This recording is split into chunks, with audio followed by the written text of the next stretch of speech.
कृत्रिम बुद्धिमत्तेला भारतात अच्छे दिन. रामभाऊ म्हाळगी व्याख्यानमालेत डॉक्टर भूषण केळकर यांनी गुंफले चौथे पुष्प. आर्टिफिशियल इंटेलिजन्स AI अर्थात कृत्रिम बुद्धिमत्तेत 2018 मध्ये भारत जगात 18व्या स्थानी होता, तर 2023 मध्ये 14व्या स्थानी आहे. AIच्या टॅलेंट पूलमध्ये पहिल्या स्थानावर सॅन फ्रान्सिस्को तर दुसऱ्या स्थानी बँगलोर आहे.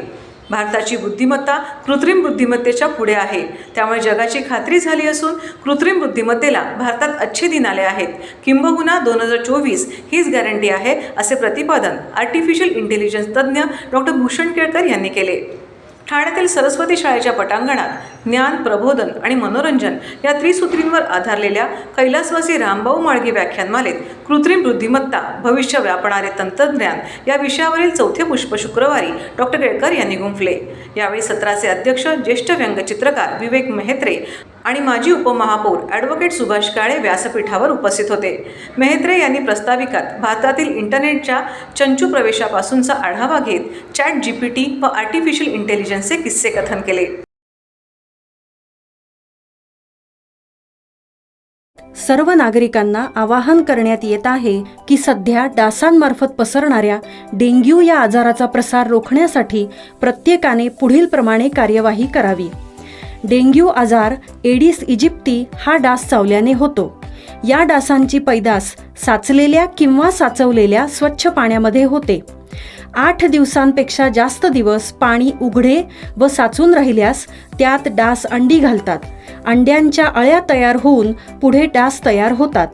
यासाठी आपल्या घरातील पाणीसाठे उदाहरणार्थ बॅरल्स, पिंपे, टाक्या, हौद, रांजणे इत्यादी दर आठवड्याला रिकामे करून घासून पुसून कोरडे करून पुन्हा भरावे. 1 दिवस कोरडा दिवस म्हणून पाळावा.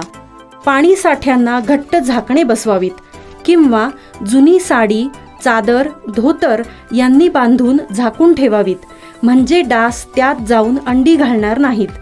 घराच्या गच्चीवर, आजूबाजूला, अंगणात कोठेही पाणी साचू देऊ नये. भंगार सामान उघड्यावर टाकू नये. उदाहरणार्थ टायर्स, प्लास्टिक सामान, कुंड्या, टाकाऊ वस्तू इत्यादी. अशा सामानात पावसाचे पाणी साठून त्यात डेंग्यूच्या डासांची पैदास होते. घरातील कूलर्स, फ्रीजच्या पाठीमागील ट्रे हे देखील वेळोवेळी कोरडे करावेत. लक्षात ठेवा, नुसत्या फवारणीने डास घनता कमी होत नाही, तर त्यासाठी डास पैदास ठिकाणे नष्ट करणे ही आपल्या सर्वांची जबाबदारी आहे. कोणताही ताप अंगावर न काढता जवळच्या शासकीय रुग्णालयात मोफत औषधोपचार घ्या. अशा प्रकारे नागरिकांनी सहकार्य केल्यास डेंग्यूचा प्रसार रोखणे सहज शक्य आहे.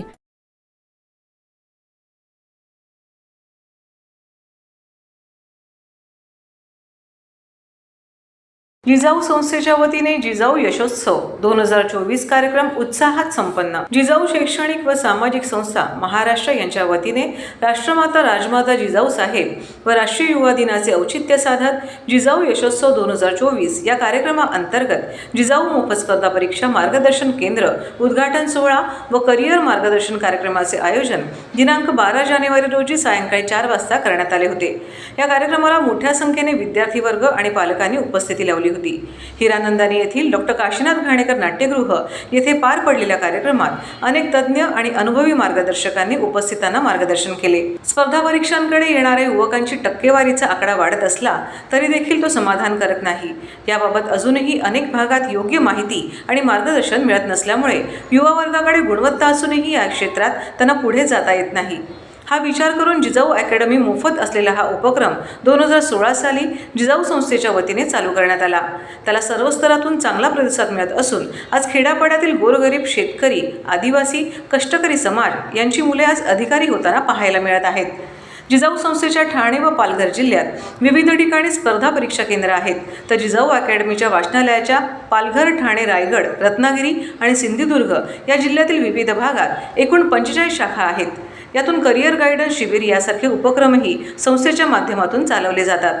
भविष्यातील आव्हानांना सामोरे जाताना इथले विद्यार्थी सर्वतोपरी परिपूर्ण असतील हा संस्थेचा मुख्य उद्देश आहे. ग्रामीण भागातून सुरू केलेल्या अधिकारी घडवण्याच्या ध्यासाने जे परिवर्तन झाले आहे ते अनेकांना प्रेरणादायी ठरत असून शहराकडून खेड्याकडे नव्हे तर आता खेड्यातून शहराकडे होणार नव्या परिवर्तनाची सुरुवात असा नारा देत देत आता ठाणे शहरात जिजाऊ यशोत्सव 2024 या कार्यक्रमाअंतर्गत जिजाऊ मोफत स्पर्धा परीक्षा मार्गदर्शन केंद्र उद्घाटन सोहळा व करिअर मार्गदर्शन या कार्यक्रमाचे आयोजन करण्यात आले होते.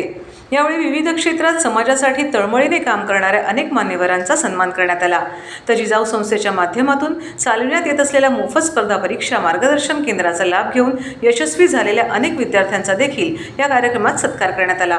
मोठ्या उत्साहात पार पडलेल्या या कार्यक्रमासाठी जिजाऊ शैक्षणिक व सामाजिक संस्थेचे संस्थापक निलेश सांबरे, शिवविख्याते नितीन बानगुडे पाटील, न्यायाधीश ईश्वर सूर्यवंशी, समाजसेवक सुनील सिनलकर, करिअर मार्गदर्शनपर व्याख्याते जयंत घाडगे, वरिष्ठ शिक्षक समुपदेशक आणि व्याख्याते चंद्रकांत मुंडे, प्रदीप ढवळ, प्राध्यापक आणि व्याख्याते प्रदीप ढवळ, संपादक कैलाश महापदी यासह अनेक मान्यवर यावेळी उपस्थित होते. तो कैदी सांगतोय मला योग्य वेळी जर योग्य ते मार्गदर्शन संस्कारचे हवं ते मिळालं असतं तर माझा आज तुरुंगात कैदी म्हणून फोटो काढायची वेळ तुझ्यावर आली नसती. जिजाऊ संस्था गेली 15 वर्ष कोकणच्या 5 जिल्ह्यामध्ये स्पर्धा परीक्षा अभ्यासिकेमार्फत आणि विक्रमगड तालुक्यातील झडपोली या गावी ज्याप्रमाणे क्लासेस चालतात, महाराष्ट्रातील तमाम स्पर्धा परीक्षेचे गरिबांची मुलं तिथे येऊन राहत आहेत, तिथे अभ्यास करतात, क्लासेस करतात आणि अनेक विविध पदावर हजारोच्या संख्येने विद्यार्थी नोकरीला लागलेले आहेत. त्याच दृष्टीने आज ठाण्यामध्ये आपण एक मोठ्या अभ्यासिकेचं आणि क्लासेसची व्यवस्था केलेले सावरकर नगरजवळ त्याचं उद्घाटनाचा कार्यक्रम आज इथे लावण्यात आलेला आहे.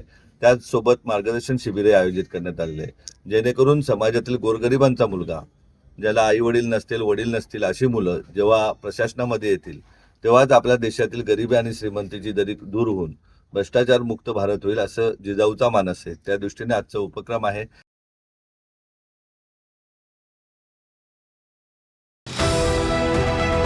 TJSB सौर शक्ती कर्ज गो ग्रीन, करा वीज बिलावर बचत. आकर्षक व्याजदर, 84 महिने परतफेड कालावधी, 80% लोन, व्यावसायिक आणि उद्योजकांकरता सुद्धा. अधिक माहितीसाठी तुमच्या जवळच्या शाखेला भेट द्या किंवा संपर्क साधा. 1800-223-466 आणि 1800-266-3466.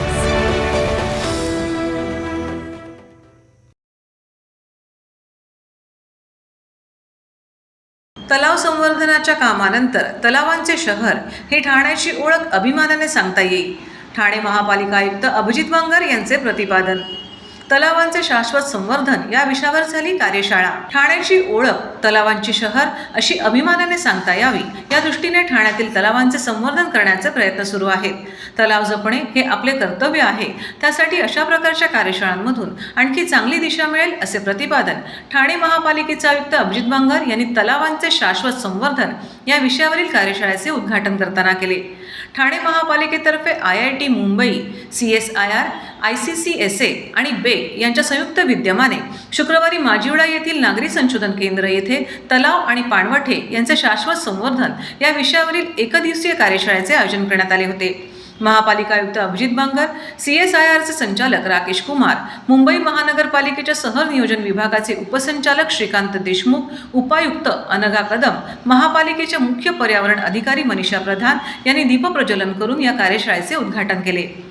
कार्यशाळेत मुंबई, ठाणे, कल्याण डोंबिवली, नवी मुंबई, भिवंडी, वसई विरार आणि पनवेल महानगरपालिकांचे प्रतिनिधी, ग्रीन यात्रा, एन्व्हायरो व्हिजिल, ठाणे तलाव संवर्धन समिती आदींचे प्रतिनिधी सहभागी झाले होते.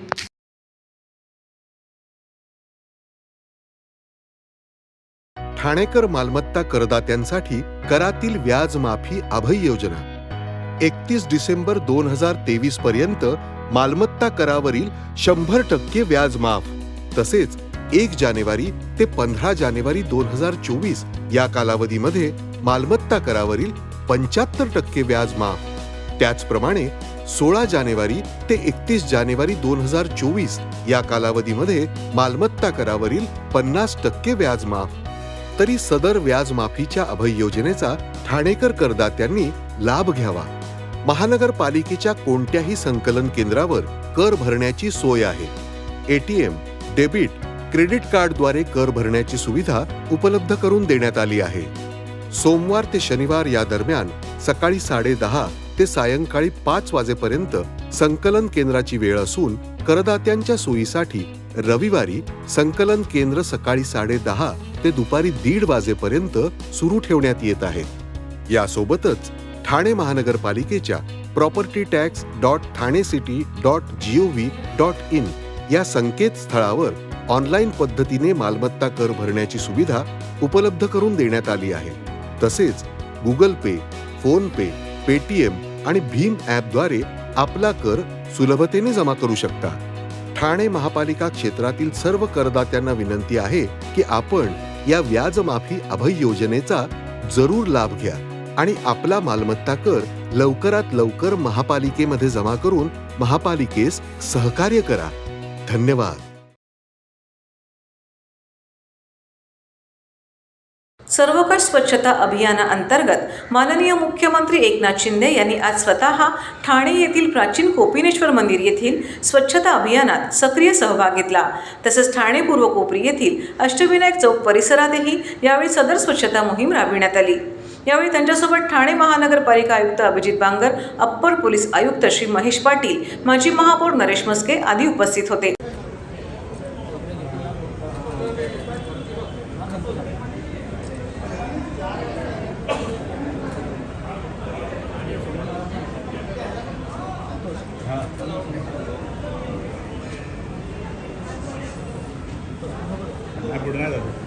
थांब थांब थांब मला सांग. थांब इकडे इकडे असा त्रास होता. रेडी हे बू आहे मोबाईल रोलिंग. आपण सध्या ठाण्यात आहोत आणि ठाण्याच्या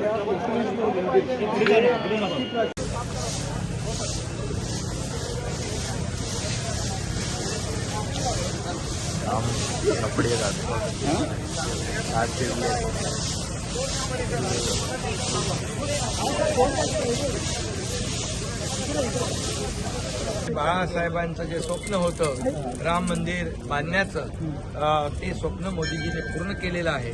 ते जगाला माहीत आहे, देशाला माहीत आहे. आणि यांचं जे राम मंदिराच्या बद्दल वेगळी जे प्रेम आहे, हेच म्हणायचे मंदिर वही बनाएंगे, तारीख नाही बताएंगे, आणि हेच चेष्टा करायचे. मोदी साहेबांनी मंदिरही बांधलं, तारीखही सांगितली, त्याचं उद्घाटनही होतंय. त्यामुळे मंदिर, राम मंदिर हा करोडो राम भक्तांच्या अस्मितेचा आणि श्रद्धेचा विषय आहे. तो आमच्यासाठी राजकीय होऊ शकत नाही, परंतु हे सर्वजण प्रत्येक गोष्टीला राजकारण करतायत, प्रत्येक गोष्ट राजकीय पद्धतीने घेत आहेत. त्यामुळे जनता यांना चांगलं ओळखून आहे आणि त्यामुळे जनताच यांना त्यांची जागा दाखवेल. ठाण्यात सुरू झाली विहंग संस्कृती आर्ट फेस्टिवलची धूम. ठाणे शहरात सालाबादप्रमाणे प्रताप सरनाईक फाउंडेशन प्रस्तुत विहंग संस्कृती फेस्टिवल 2024 शुक्रवारी 12 जानेवारीला सुरू झाला. काल संध्याकाळी फेस्टिवलचा भव्य आणि दिमागदार उद्घाटन समारंभ पार पडला. यावेळी वेगवेगळ्या कलाकारांनी आपापल्या संस्कृतीचे सादरीकरण केले. यावेळी आमदार प्रताप सरनाईक, माजी आमदार रवींद्र फाटक, अरुण कुमार आदी मान्यवर उपस्थित होते. तर फ्लोटिंग तरंग स्टेजवर उद्घाटन प्रसंगी पद्मश्री अनुराधा पोडवाले यांचा भक्तिरंग हा कार्यक्रम पार पडला. त्यावेळी ठाणे महानगरपालिका आयुक्त अभिजित बांगर, ठाणे पोलीस आयुक्त आशुतोष डुमरे, पूर्वेश सरनाईक, परिशा सरनाईक, ठाणे जिल्हाधिकारी अशोक शिंगारे उपस्थित होते. तर रात्री 10च्या दरम्यान या भव्य फेस्टिवलचे उद्घाटन मुख्यमंत्री एकनाथ शिंदे यांच्या हस्ते झाले. यावेळी खासदार श्रीकांत शिंदे आणि अन्य मान्यवर उपस्थित होते. तसेच आज पहाटे तरंग स्टेजवर प्रथमेश लघाटे, मुग्धा वैंशंपायन, स्पृहा जोशी यांनी सादर केलेल्या कार्यक्रमात ठाणेकर रसिक प्रेक्षकांना मंत्रमुग्ध केले. यावेळेस आमदार प्रताप सरनाईक यांनी सर्वांचे आभार व्यक्त केले.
निवडली गेली त्यामध्ये किरणजींच्या चित्राचा समावेश आहे. कलाकारांसाठी शिवगौरव पुरस्कार देताना ही अत्यंत अभिमानाची गोष्ट आहे. टाळ्यांच्या गजरात आपण किरणजींचा हा सन्मान त्यामध्ये सहभागी होऊया, त्यांना शुभेच्छा देऊया.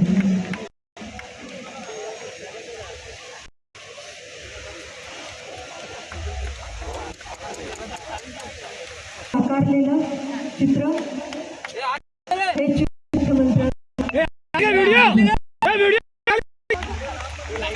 हे राम तेच चित्र अयोध्येच्या राम मंदिरात विराजमान चित्र आणि मुख्यमंत्र्यांच्या तूने मुझे बुलाया शेरावाली मैं आया जोता वाली तूने मुझे बुलाया शेरावाली मैं आया जोता वाली जोता वाली आटा वाली शेरावाली तूने मुझे बुलाया शेरावाली जगत मात्र भोई तुझा योजनेचे जगत मात्र भोई तुझा वीण काही नसे अंबरात तुझा वीण काही नसे अंबरात तुझे रूप सिंधू तुझी गर्दराई तुझे चरणी आम्ही शरण आलो दिगंता